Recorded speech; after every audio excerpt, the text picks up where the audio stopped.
Yung madlang people. Alam nyo guys, gumawa ako ng ng video para pang premiere. Maiksi. Kaya ang ginawa ko, dagdagan ko na lang ng pagsasalita. Parang 10 minutes lang yata yung nagawa kong video kasi lumabas ako. Pumunta ako ng palengke. Ayun, kulang yung para magang 13 minutes. Ayun, kaya ayan, makikita nyo na naman yung aking ako nga pala guys ay nag-red lips kasi ngayong araw na to ay may ginawa akong pagbati kay Bebs, kay Mayura Bebs Time, kaya nag-red lips ako, kaya ayan. Eto kadugtong lang ito talaga nung mga video ko kasi pumunta ako ng palengke, ay wala akong magawa, ay kulang pala yung video ko. So ayan. Pagpasensyahan nyo na guys kung nakita nyo na naman ako yung aking pagmumuka. Actually, parang halos ayaw ko nang magpakita at nagsasawa na kayo sa pagmumukha ko. Kagigising ko lang pala ngayon guys. Okay naman, ang init-init ng panahon. Nasa bed pa ako, naka-electric fan pa, tapos ayun, nag-red lips na agad ako agang-aga. Wala pa yung almusal guys. Alam nyo guys, nagpainom lang ako ng gamot, tapos umakyat uli. Nagpainom ako ng gamot sa alaga ko kasi yung alaga ko kasi guys, alas 7 ng umaga, umiinom siya ng gamot. Pinapainom ko siya ng gamot. Kaya napipilitan akong bumangon ng alas 7 ng umaga. Tapos, ayan. Ihihiga ko uli siya. Tapos, ibabangon na uli siya ng 8:30. Ayun. Ayun yung daily routine ko ng pag-aalaga ng ng alaga. Tapos yun, nagda-diet siya ngayon guys. Tapos yun, mga 11, magme-merienda siya ng 11. 11 ng tanghali, magme-merienda siya. Tapos, wala siyang tanghalian. Merienda lang ng 11. Tapos, ang merienda naman niya, gatas at saka yung muer, yung taingan daga. Tapos, ayan, pagka alas 12, ihiga ko na uli siya. Ayun, di ba? Wala na akong gawa. Wala na kaming dalawang gawa ni Evelyn ng alas 12. So, after ng alas 12, ibabangon ko na uli siya alas 4. Kaya sobrang haba ng time ko sa sa social media. ganyan ka ganyan yung daily routine ko dito guys. Pero nagluluto ako guys. Yun. Si Evelyn hindi ko siya pinagluluto kasi siya yung nagtatrabaho dito, yung naglilinis. Ako, hindi ako naglilinis ng bahay. Si Evelyn lang talaga. Ako, luto lang talaga ako. Tapos yun, syempre yung alaga namin, tulong-tulong kami doon. Yun lang. So, ayun lang guys. Maraming salamat. Idudugsong ko lang talaga ito sa video ko. Bye-bye!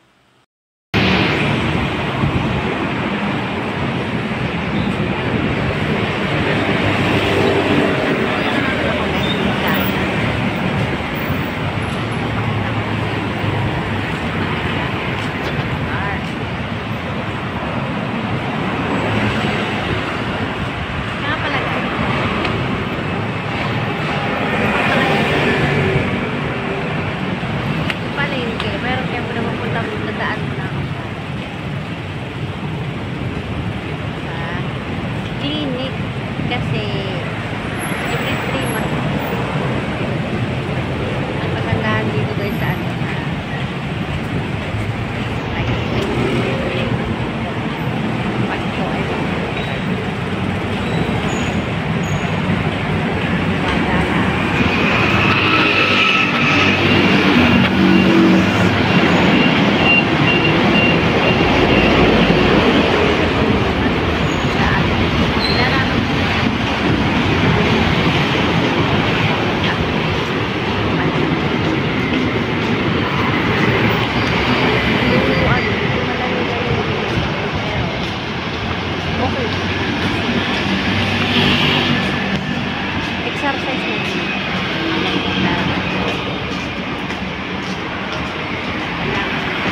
na dito ngayon sa Taiwan. Akala ko hindi na magtatagal. Ayun, nag-umpisa ng tag-init. Grabe, ang init ng init. Tutulog ako ng dalawang electric fan ko sa ulo, sa paa. Tapos yung pag magigising ka, bigla na lang basang-basa ng pawis ng patawag. At dahil na yung akin bubukas ng aircon. Eh, mahal daw po yan. Minsan lang kami bukas ng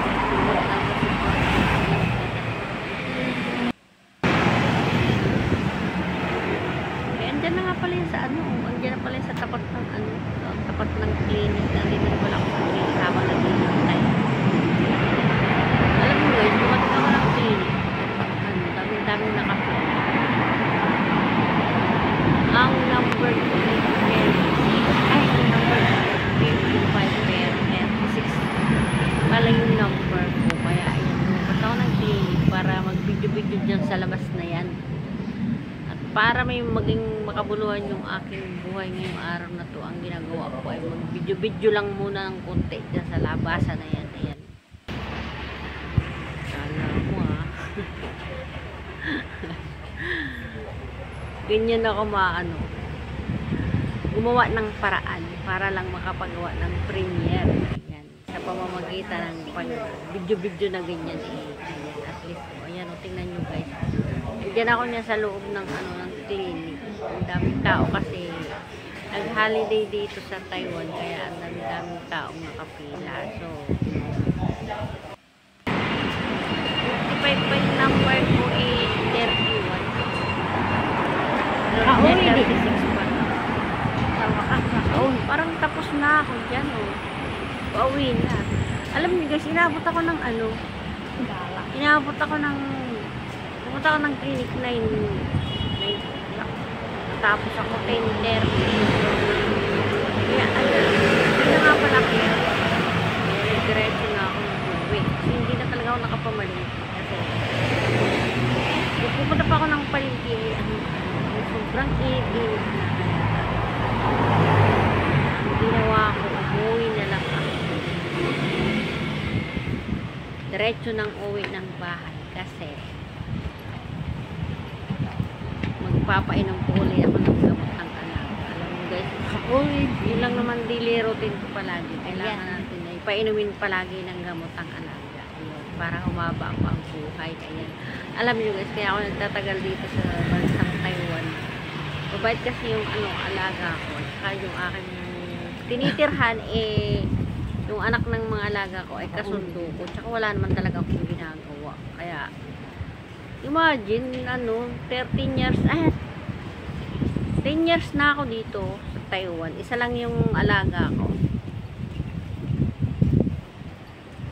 At sa awa naman ng Diyos ay hindi man ako nagka-problema dito sa family kong pinaglingkuran.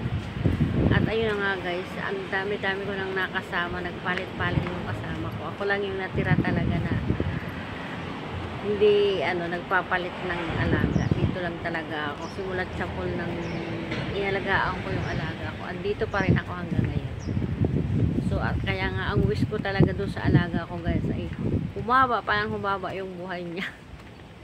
Pero alam nyo guys, malapit na akong dito, for good ng Taiwan kasi alam nyo guys, yung caretaker dito sa Taiwan or kahit anong basta ang mga trabahador dito sa Taiwan ng mga foreigner ay hanggang 14 years old.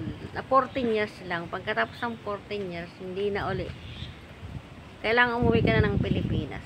Mapwera na lang kung magkaroon ka ng resident visa dito sa Taiwan. Ayan, pagkaroon ka ng resident visa dito at ini-apply ka ng iyong boss, ayan, pwede ka nang mag-stay ng Taiwan. Pero kung wala ka lang din lang resident visa hanggang 14 years old, ay 14 years ka lang dito sa Taiwan. Ayan. Ayan, pauwi na nga pala ako guys. Ayan, malapit na ako. Ayan, pag nakita nyo na yung mga lugar na yan, ayan, eto na yung lugar namin. Pauwi na. Malapit na ako guys sa aming bahay. Ayan. Diba? Ayan yung park. Yung aming bahay, kalapit na kalapit lang ng park yung bahay namin, guys. Ayan, oh. Sobrang malapit lang siya sa ano. Malapit lang sa park, kaya ang ganda.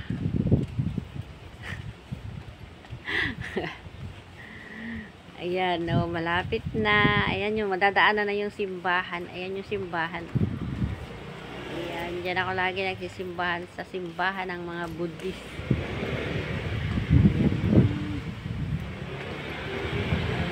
Diba? Ayan, maliit na simbahan yan, guys. Oh, ang ganda ng simbahan. Ayan.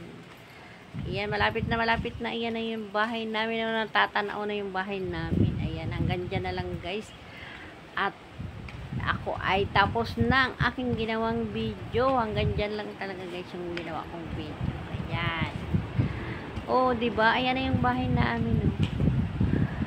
Kaya naman, maraming salamat sa panonood ng aking mga videos. Ayan. Thank you.